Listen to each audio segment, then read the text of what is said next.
Id-Diviżjoni għat-Tindif u l-Manutenzjoni solvit 98% tal-każijiet kollha li rċiviet matul is-sena li għaddiet.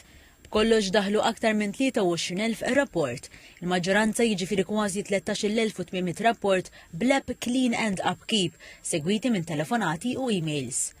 Id-dettalji ngħadu fil-konferenza tal-aħbarijiet mill-Ministru għall-Ambjent Mirjam Dalli u s-Segretarju Parlamentari għall-Indafa Pubblika Glenn Bedingfield. Matul ngħad li l-ħaddiema tad-Diviżjoni ġabru ma' 29,500 tunnellata ta' skart, 9,000 minnhom tal-kostruzzjoni.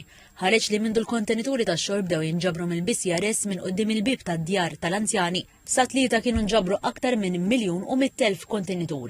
Fil-fatt saru aktar minn 10,500 talba minn 3,628 klient. L-iskart varja ħafna, issa qegħdin nitkellmu fuq l-aħħar maltempata. Dak se jżid l-ammont ta' skart li ġbarna matul din is-sena.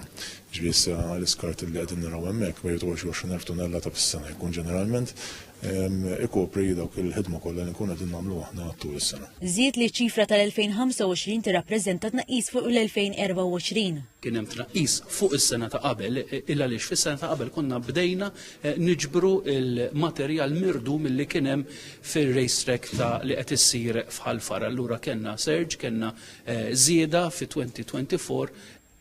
Is-Segretarju Parlamentari Glenn Bedingfield qal ukoll li l-app kienet għodda importanti bejn il-pubbliku u d-diviżjoni. Żied li kważi 2,000 ruħ niżżu din l-app fl-2025. Żied li fit-12 xahar li ġejjin id-diviżjoni qed taħdem fuq qatt ta' proġetti kruċjali għal ġbir effiċjenti tal-iskart f'pajjiżna.